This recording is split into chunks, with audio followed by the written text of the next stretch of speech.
Желтоқсан оқиғасы туралы сұрақ қойыпты. Желтоқсан оқиғасы емес, желтоқсан көтерілісі. Желтоқсан ұлт-азаттық көтерілісі.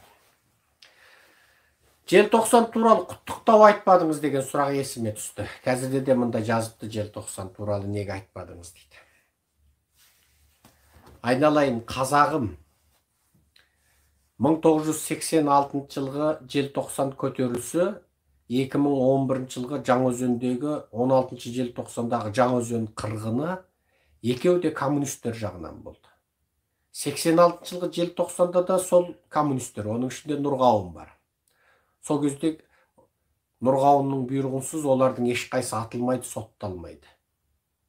Сол кезде өлімге үкім етіліп атылғандарға партия орталық комитетінің бірінші секретары советтің заңы бойынша қол қою керек. Ол кездегі бірінші секретар Нұрғауын.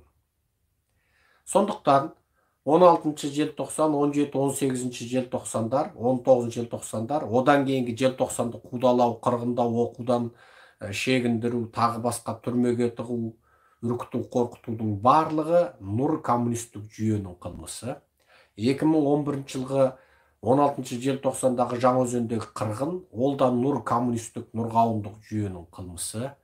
Сондықтан осы қылмысты қазақ халқының қасіретті оқиғасын, қазақ халқының ұлт ретінде, тұтас ұлт ретінде аза тұтатын осындай арнаулы датаны ұмыттыру үшін оны әдейі мереке қылып қойды. 16, 17, 18 желтоқсан қазақ халқы 3 күн білегіне ақ байлап, аза тұтып, Құран оқып, ереуілге шығып, еске алу шарадарын өткізіп, марқұмдарды еске алып, оларға арнап өлеңдер оқып, спектакльдер қойып, бұл қаралы күндер, аза тұтатын күндер. Біз 16 желтоқсан қазақ халқының тарихында мәңгілік қаралы күн. Мәңгілік қаралы күн. Сондықтан бұны тәуелсіздікпен шатыстырып алмаңыздар. Қазақ халқы тәуелсіз емес. Қазақ халқы қазір нұр отарлық жүйеде бодан халық, бодан қауым, отарланған қауым, шылаудан қауым. Біз қазір жартылай тәуелсіз, жартылай боданбыз. Қазақ халқы шынайы тәуелсіздікке қол жеткізген жоқ. Қазақ халқы бодандықта жатыр, қазақ халқы құлдықта жатыр. Сондықтан тәуелсіздік күні құтты болсын деп құттықтаудың ешқандай керегі жоқ. Қазір бұрын қазақ халқы Совет одағының бодандығында, отарында болған болса, қазір сол Советтің мұрагері Ресей империясы менен Қытай империясының қосар отарында тұр. Ресейдің әскери күш, әскери полигондарының тауарының отарында болса, Қытайдың қаржылық отарында тұр. Сондықтан қазақ халқы тәуелсіздік алған жоқ.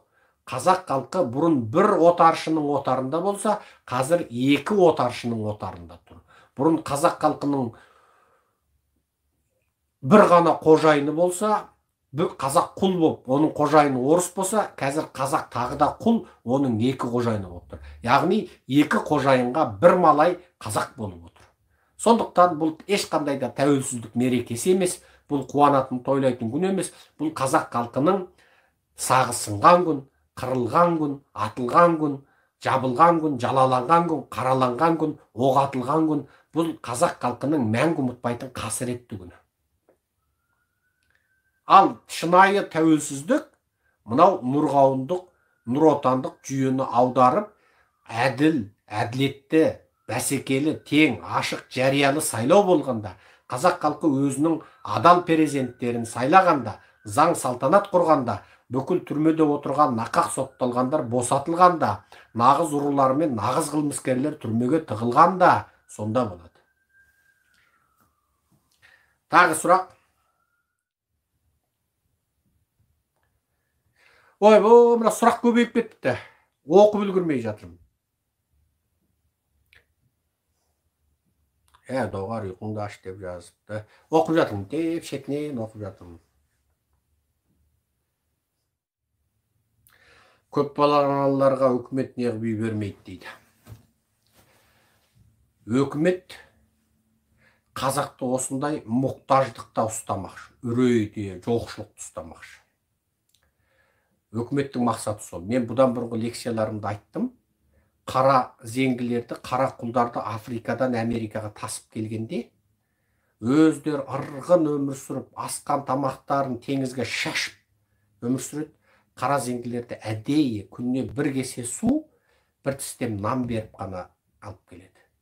Және оны жеткізбейді. Күніне 10 адамға жеткізбейді. 10 адам сол бір кесе су тимегендіктен, бір тістем нан жемегендіктен 10 адам өліп отырады. Үрей ішінде ертеңгі 10-ның ішіне кіріп қалам ба, ертең нан мен су тимей қап өліп кетем ба дейтін үрей сол қара құлдарды, құлдықты мойындатады. Сөйтіп тұрақты түрде күніне 10 қара құл аштан өліп отырады, лақтырып отырады. 10 қара құлды аштан. Адамдар сонда ертең маған нан тимей қала ма, ертең маған су тимей қала ма деп үреймен өмір сүреді. Сол үреймен өмір сүрген қара құлдар Америкаға сонда кемемен 2 айда жетеді. Сол 2 айдың ішінде құлдықты мойындап,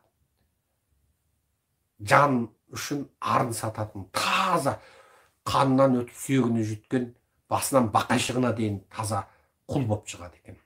Біздің нұрғауымдық жүйенің қазақ халқын кедейшілікте, жоқшылықта, ашаршылықта ұстауының себебі ақшаның жетіспеуінен, жоқшылықтан емес, қазақ халқын осы құлдықты мойындап, аман жүру үшін, сау жүру үшін, жақсы жаңағындай қоңыр қалта болса да түлкі құрсақ жүру үшін осы нұрғауымдық жүйені мойындап, соған жан тәнімен берілген құл болғызу үшін әдейіге өсіліп отыр.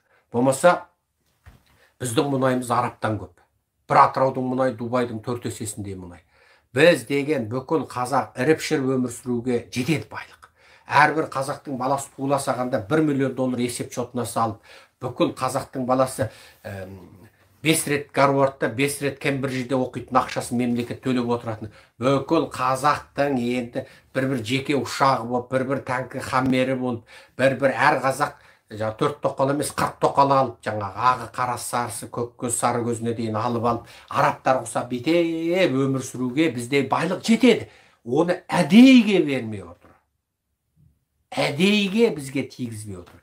Және соған көніп, құлдықты мойындап, жоқшылықты мойындап, үйсіздікті, күйсіздікті мойындап, біз өмір сүріп отырмыз. Ол біздің саяси сауатсыздығымыздан, ынжықтығымыздан, ездігімізден.